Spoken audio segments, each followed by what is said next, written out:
What's going on, guys? It's Nick here, back with another video, back with another mock draft Monday and another competition mock draft. So you guys voted last week. It was B Quigley 26, something like that, was the winner last week. And again, for this week, all you got to do is write in the comment section which one of these 11, not including me, I'm at the 12 pick in this one, who are the best draft. And that person is going to get a spot in the subscriber league. It's a 12-team half-point PPR scoring, and then you can see the roster settings on the right. Same roster settings I use for every single mock draft in this channel. 2 running back, 2 wide receiver, a flex, and then 6 bench spots, and no kicker.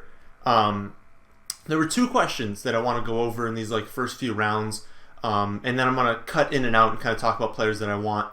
But 2 questions brought up in the comment section this week. So the first one was about the difference between rankings and where you would draft a player, because it was brought up that I had at the time I had Damian Williams at the running back 6, and actually I think he's now the running back 7 in the rankings. I keep flip-flopping between him and Melvin Gordon at that spot, but I said I wouldn't take him in the first round, and I thought that Melvin Gordon was honestly probably a good first round pick. And the question was asked, why wouldn't you adjust your rankings then? The rankings are where I think a player will finish, but also they need to be thrown together with all the positions. So while I think Damian Williams can be the 6th running back, I did have Adams, Hopkins, Michael Thomas, I believe Julio, and Odell ahead of him. So that kind of throws in, and maybe even Kelsey ahead of him, depending on the Tyreek Hill situation. But there's also added risk. So I think that Damian Williams can finish as the running back 6, but he's a risky pick to take in the first round because now he needs to return first round value. So you can apply that to anywhere. Like, say you have a guy I have ranked as a second round talent, but he's going in the 4th.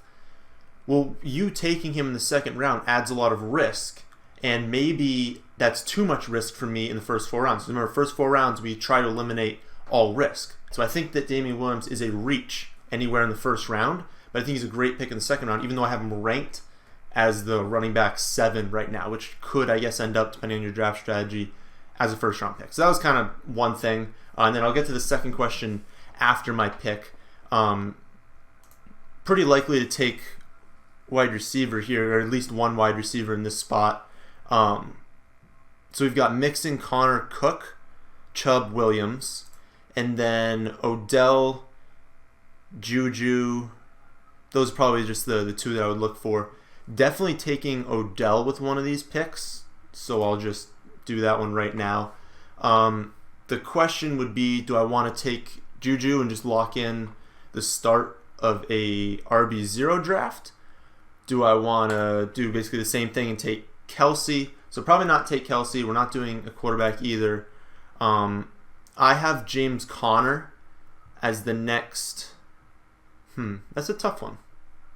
I have James Conner as my next ranked player.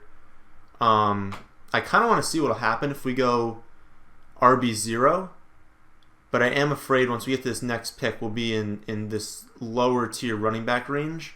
So I'm going to take James Conner because I do think we can still lock up 2 really nice wide receivers with our next few picks. Second question. So the second question in the comment section was explain tiers, because our draft kit is like a tier-based ranking system, and how to draft off of them. Because I tell you guys all the time, don't draft off of a top 250. So if you just look at a list of all the different positions, I don't recommend that you draft based off of that, because they don't take into context what your team is. Right? Because if I go wide receiver, wide receiver, wide receiver, my rankings might tell me to take, a tight end, or they might take me the top 250 and talking about, they might tell me to take that, or they might be like, oh, this is a really good wide receiver value. They don't take into account what's happened in your draft. So it matters less when you start off running back, wide receiver, because you're still flexible, but it does matter how you start. So I always tell people to just draft based off of the tiers in the positions. So go in knowing the value of different positions, go in knowing how your team looks when you're drafting from the 12th spot and you go running back, or wide receiver, or one of each. know how your team turns out towards the end, so you know what position to target in different rounds. Like I know with one of these next two picks, I still kind of want a running back because I know that there's a drop off in tiers. And what I mean by that. So looking at this list right here, we've got Fournette, Henry, Freeman, Jacobs, Kerryon Johnson, David Montgomery. Then I see a line. And I'm pretty sure in our rankings that is where one of the tiers cuts off. And you get into this like Lindsey, Sonny Michel, Kenyon Drake, Darrell Henderson, Rashad Penny, that kind of tier. Miles Sanders actually up there as well. So you get into another tier. And I view the tiers as groups of players that are very similar to each other. So I don't really care too much. Like you still want to target the higher players in the rankings, but I don't care too much around which player I get in that tier. But I value the last person in that tier a pretty significant amount more than the first person in the next tier. So if you see, I'm at 3-6, and there are 4 players left that I view, let's just hypothetically say that David Montgomery is the end of that tier. And I see coming up, I'm like the 9 player. I'm Baker Mayfield over here. And I see that tier is about to go away and that I am not going to get one of these players my next pick. But I look at wide receiver, and I see at wide receiver there's a tier. Actually, it kind of is. There's a big tier right here of like A.J. Green, Diggs, Hill, depends on the suspension, Edelman, Cooks, Galladay, Woods. Like there's a pretty big tier of players that probably can still get on your next pick. So you look at that and you say the running back's not going to be there, but a few players in that same tier of wide receiver will be. That's how you use tiers. You say, I'm going to take the running back at this pick. I'm going to take, I don't know, who should he take? Probably Kerryon, I guess. But like I'm going to take Kerryon here because I think Jacobs and David Montgomery are both going to get taken. Then I'll take the wide receiver because I think I'll still be in the same tier at wide receiver. That's how you use tiers in drafts. It's just looking at the position, saying how many guys are left, how many guys are left at other spots. Okay, maybe need to target running back, then wide receiver. And if you get to your next pick and you're like, hey, I still am cool with all these wide receivers at what is projected to be next pick, let's take another stab at running back. So it's just trying to get as many players in these upper tiers as possible. So that's how I use those. So how am I getting to my next pick? We've got Odell and Connor, so we're set for running back and wide receiver 1. We have 2 options. So I love Cooks and Galladay. AJ Green is acceptable, I guess, in the 4th round. Let me scroll, please. There we go. But I don't know. I'm still not pumped about him. I actually said in the last one, like say I had gone Michael Thomas, Julio, like I couldn't have either of them. But let's say that both of them were available at 12 and 1. I would probably go Michael Thomas, Julio, and then grab AJ Green at one of these because of the upside. Like you're upside hunting in RB0 because if that hits and you find a running back, like you win. And you don't even care about the rest of your draft. So I view Cooks and Galladay ahead of the rest of this list. And obviously I still love a bunch of players down there. But for this pick, I view Cooks and Galladay up there. But I kind of want one of these running backs because I know it's going to drop off. So I like Jacobs, but his impending potential holdout is a problem for me. I like Dave Montgomery, and I'm actually going to talk about him in a second. I like Drake, but I know I can wait on a few of those guys. So I am going to take Dave Montgomery, and this is like the 3rd/4th round. And then I'm going to take Brandon Cooks with this pick. And then I'm going to talk about these guys. So I was looking into Dave Montgomery the other day. I was looking at his projection and everything. And I said that like his 4th round value is fair, and that I don't think it's going to rise that much because it'd be kind of tough for him. For him to rise, I mean, he'd have to pass, he'd have to pass Kerryon, he'd have to pass like that Fournette, Derrick Henry range. Like it's pretty tough for him to get ahead of those guys. But I sat down and I was doing the player write-up for the draft kit, and I started thinking about his value and what he brings to the table. And we know he's a better running back than Jordan Howard. We know that he's obviously a better receiving back than Jordan Howard is. And we know that this offense the defense is going to remain elite, and the offense is honestly probably going to take a step forward this year. You have another season with Trubisky. Hopefully he's healthy for all of this season. And we have an improved run game, what it should be, because I said he's a better running back. So when you look at that, you say this is a great situation for a running back. The issue was always Mike Davis and Cohen. So we know that Cohen's role it's pretty much going to stay the same. He's going to be involved as a gadget player, but also as like a third down back. And then Mike Davis is going to take early down work. And that's why I was looking at him and saying, listen, this is a guy who's splitting early down work. And he's not going to be like elite in the passing game unless Cohen gets hurt. And you don't want to take someone in the 4th round when you're hoping that someone else gets hurt. Like, you can't do that. So I was like, no, you're not targeting him, but you can draft him because of the upside. And then I think about it more. They gave Jordan Howard 250 or more carries in each of his first 3 seasons.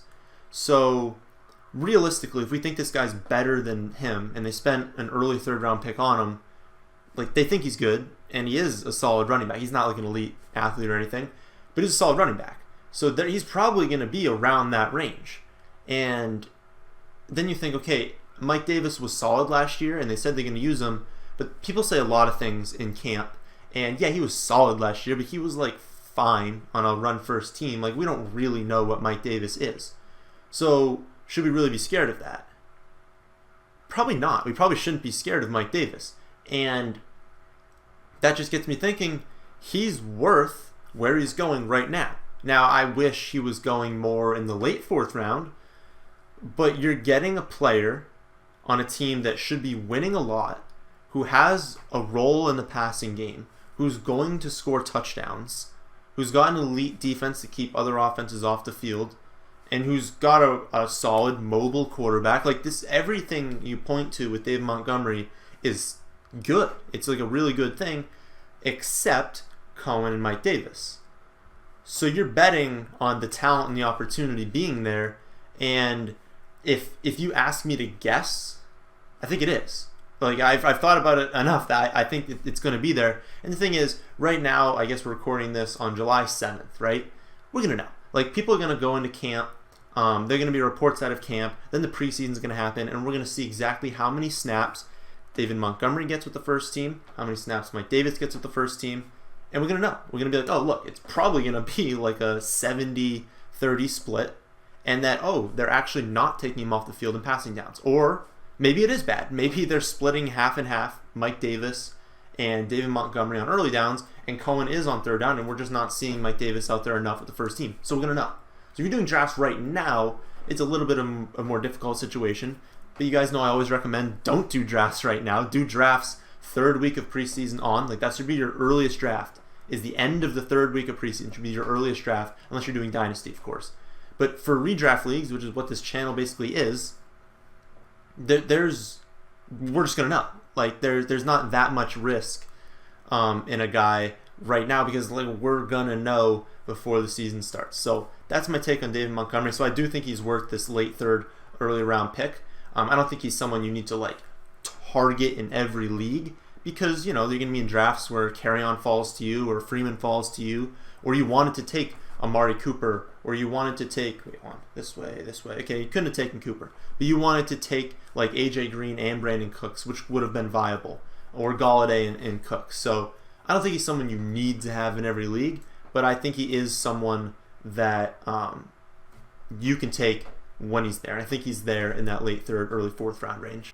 This next pick's interesting, because this is going to set up kind of how I view my team for the rest of the year. Of course, we got one auto draft, so I have a little bit of time. This is going to set up a lot. So I think Lockett is a safe pick. I think Watkins is honestly like a pretty good late 5th round pick, especially for the upside. If something were to happen to Tyreek Hill for 8 weeks, I mean, you've locked in a wide receiver 1 for that stretch of time. But I like a lot of like this Robbie Anderson, Pettis, Kirk. I like that core.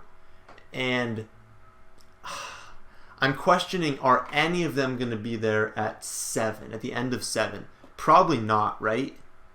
So I think I need to take one of them, because I'll feel really good about Odell, Cooks, and then one of those guys. And then at running back, Like, I don't love Carson. I don't love Coleman. I can't take Cohen because I have Montgomery. I don't want Geis. I don't really want Lamar Miller. So then you're looking at another range I like. Penny, Latavius Murray, and Miles Sanders. So, like, I want two of these players. I just wish that I didn't have to reach for each one of them. But I'm basically going to have to because I'm at this turn and they're all going to be gone by the time my next pick comes around. So, yeah, I basically have to take one of them. So, who do I like? Not even regarding ADP. Lockett's a really nice pick because that's so safe as your flex option. 27 seconds. I think I am going to take Lockett and just hope and pray that one of these wide receivers is there at that next pick. So we're going to take Tyler Lockett. And for running back, honestly, I have Miles Sanders ranked ahead of Penny and Latavius Murray. It's barely, but I do have him ranked there. So I am going to take Sanders, and we're just going to hope that like Watkins won't be there, but maybe Anderson, Pettis, Kirk, maybe one of them is available at the next pick, and then I'd really like to start this draft. But I do want to talk about, where is he? Miles Sanders, because I actually wrote him up yesterday as well. So I'm trying to think about his value, and people are scared off right now because of the hamstring, but the hamstring injury was a little bit like that already happened, and yeah, he missed time, but he's the best running back on that roster, and that's like a fact. That's not an opinion. So we know he's the best running back. We know it's an elite offense. We know it's an elite offensive line for sure. And realistically, hamstrings are a concern, right? So if we get back into training camp, we get back into the first few weeks of the preseason, and he suffers another hamstring injury, I'm done. Like, I'm going to cross him off the list. Obviously, I'll still have him ranked relatively high, but I'll write in a note saying don't take him. Like, don't take Miles Sanders if he suffers another hamstring injury. But you can recover from a hamstring injury because it wasn't a major hamstring injury. You can recover from that if it happened, it happened weeks ago, and he's still got, like 2 more weeks until training camp opens. So he should be over by then. Then he's got preseason to work it back, and then he's got the start of the season. Like, remember, we're 2 full months, I believe almost exactly 2 full months away from the start of the season. So don't be too worried about hamstring right now. He honestly should be back to 100% when it starts. And remember what happened to Saquon Barkley last season. Saquon pulled his hamstring around preseason. I don't remember exactly when it was, but it was around the beginning of preseason. So, like, add in a month. That's when he suffered his. So Sanders has plenty of time to recover. So when you look at what he actually provides you as a team, it's honestly probably going to be somewhat of a committee. But there's a committee in Washington and there's a committee in Philly. Like, using the word committee, you can't do that, right? Like, every committee is different. Look at the committee in New England versus the committee in, who's a bad team that has a committee? Buffalo. Like, I'm going to target the New England committee, especially the cheap pieces in it. I'm not targeting the Buffalo committee, right? So it depends what team you're talking about. This is the Eagles. This is one of the best offenses in the league, one of the best offensive lines in the league, and Miles Sanders is arguably one of the better running backs. I don't know if that's even arguably, but one of the best running backs in this draft class. It wasn't a good draft class, but he's a really good running back, and he's easily the best running back on that roster. So is he going to get... If I had to think about what he's going to provide you weeks like 1 through 4, it's probably like 13 carries and 4 targets a game. And so that right there, you're like, oh, no, I don't want that. But he's on my bench, and he's not starting for me in weeks 1 through 4 unless, he crushes it to start, and then I throw him in there. But he's not starting for me. And the upside alone is worth that in the 6th round. Because, again, this is an elite offense, and he's the best running back on that offense. So if they do decide, hey, let's feature this kid, let's give him 15, 16 carries a game plus 6 targets a game, I mean, you're looking at a high-end running back too, especially when you factor in a featured role in this offense is 12 to 15 touchdowns. I mean, I'll take that in the 6th round every single time. The other running backs, like, I still obviously like them, but look who else was on the board at this pick. Like, you're taking Rashad Penny or Latavius Murray. Those are the only two options I see at that pick, for running back at least, obviously. And like, you're going to tell me that Rashad Penny's not in a committee with Chris Carson? Right? And you're going to tell me that Latavius Murray isn't in a committee with Alvin Kamara? Like, in this range, you're not getting running back ones. So when you get who I think is the running back one on a team who might use a committee, who will probably use a committee, it's still valuable. The word committee scares people off, but the difference between a committee and a featured back is like a few carries. It's really not that much. So I'll take it on an elite offense with an elite offensive line.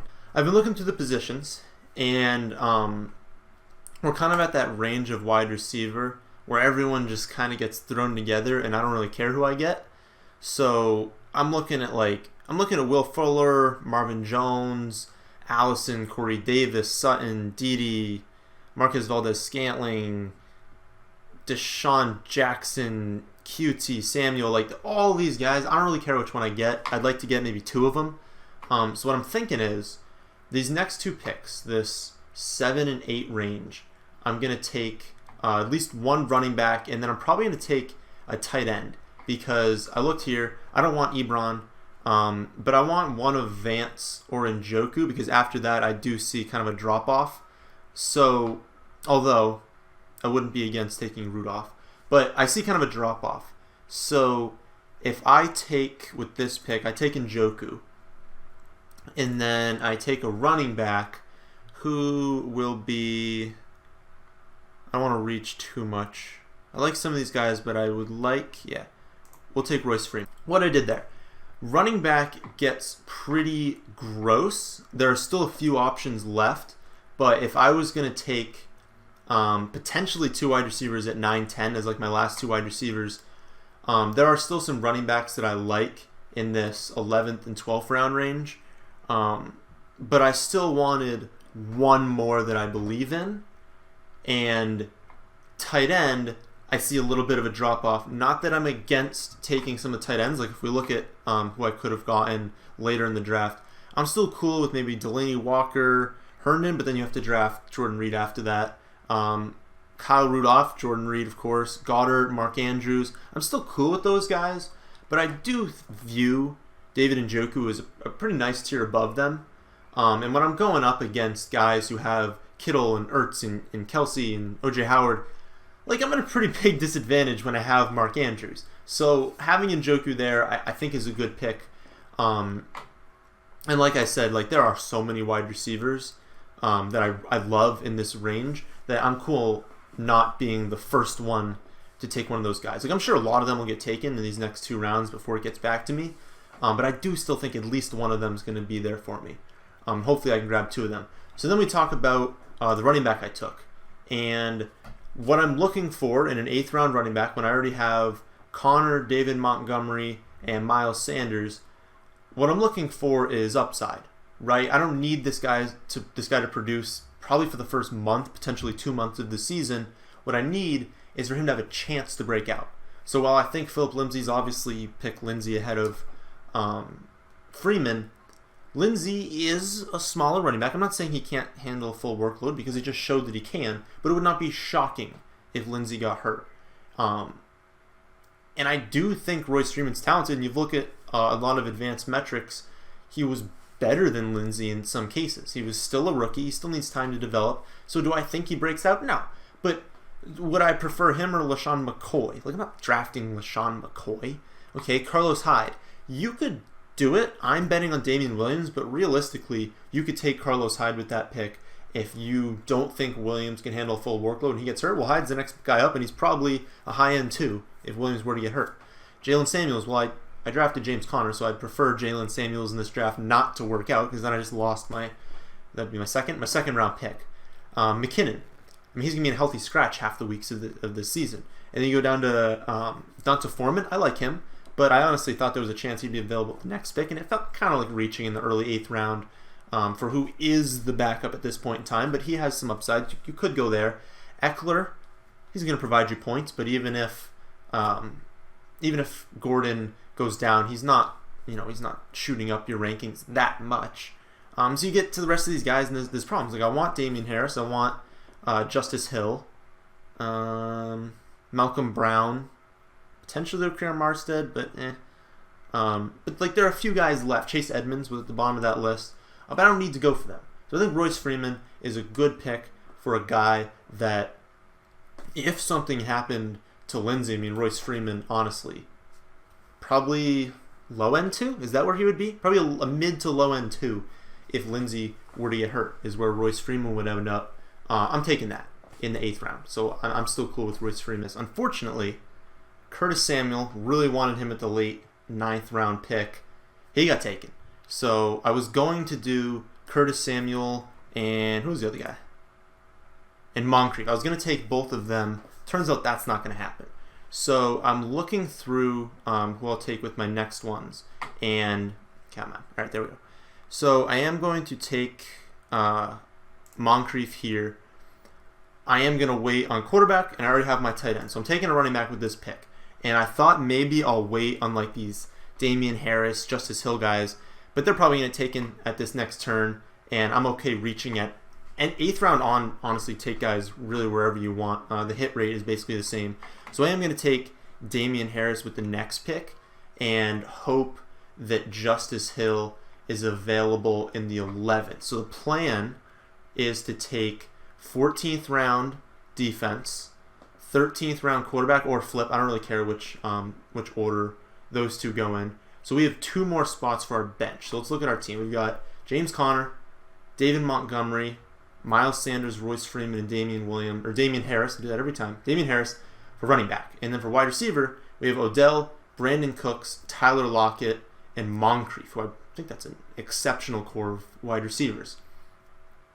We do need to grab one more wide receiver, and honestly, I typically have an extra running back on my team. So I think one more wide receiver and one more running back with the 11th and 12th round picks, and then we go with quarterback and defense in the 13th and 14th round. So ideally, we get Justice Hill and Deshaun Hamilton. That'd be really nice. Might not happen with so many picks between our next one. But I guess we'll see. We'll see who gets taken. I'd also honestly be cool with Robert Foster. Traquan Smith I'd be cool with. Albert Wilson. Trey Quinn. I'd be cool with all those guys. So I'm not overly concerned with, and honestly Zay Jones potentially. I really want to see how they use those guys in the preseason. But really any of those guys I'm cool with. Which is why I'm okay reaching for Damian Harris. I mean, quote-unquote reaching, because he's typically not going in the 10th. I'm cool doing that because I would have taken any of those wide receivers with this 10th round pick anyways, so why not just take the running back I want? So hopefully those guys are available at the next pick, and as I say that, Justice Hill goes 20 picks before where are we going to take him. But I'm sure there'll be a running back that we can find when our next pick comes around. All right, it's our pick again. Pretty much worked out exactly how we were hoping, besides Justice Hill getting taken. Obviously we wanted him, but being able to grab Deshaun Hamilton, who we wanted, and there were still honestly other wide receivers that I've been cool with. I am going to pass on Malcolm Brown to take Chase Edmonds because, again, what is this pick but upside? And obviously Malcolm Brown has all the upside in the world, but I think Chase Edmonds has a clearer path to hitting his. I mean, all he needs is an injury to David Johnson to catapult him into probably low-end running back 1 to high-end running back 2 numbers. Exactly what I'm looking for in these late-round picks. And again, you guys know from day one, I love Deshaun Hamilton. I think that Emmanuel Sanders is likely to open the season on the pup, but even if he doesn't, he's not going to be himself to start the year. You don't just rupture your Achilles that late in the season and come back from it. You're just not the same player. So don't be drafting Emmanuel Sanders, obviously. And Deshaun Hamilton is in line. I mean, I think I'm projected for around 80 receptions, but could he get 90 receptions? Yeah. I mean, he's a good wide receiver. Showed us that last year, late in the season when he finally turned it on, and he was actually battling through an injury at that time. So who's to say that his 7 yards per reception, he's a really low yards per reception. I have that definitely going up this season. So I love Deshaun Hamilton. You guys know that I absolutely love him. And pretty much what we're going to do with these next two picks, we've already locked up our 5 wide receivers and 6 running backs, locked up our tight ends, so we're good everywhere. We're going to take whatever quarterback we feel like taking in the last round. There's still plenty of guys I want.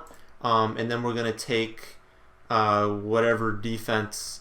I still haven't done it. I think I'm going to do it this week. I'll put it on my notes to do that, is look at which defenses are facing some easy opponents in the first few weeks. But I'm probably going to cut it off here and just show you guys what the final results were and have you vote on them. In all likelihood, my next pick is going to be a quarterback, and I'm going to take one of Dak Prescott, Lamar Jackson, Kirk Cousins, or Mitchell Trubisky. I'd be shocked if all those guys get taken. But again, this is why you wait on quarterback, because if people even try to like trick you in the league, like, oh, we'll take all the quarterbacks so that he doesn't get any. Realistically, if you're starting the season, even with this lower tier of Sam Darnold and Stafford, you're fine. Like, you're fine starting the season with Sam Darnold. I'm sorry to say for those people who like taking quarterbacks early, but it's just not worth it. But remember, you've got to vote on which of these teams did the best, which team had the best mock draft, and they will get a spot in the subscriber league. But that's the end of this one. I hope you guys did enjoy. If you did, how about we hit the like button? How about we subscribe if we are new? Thanks for watching.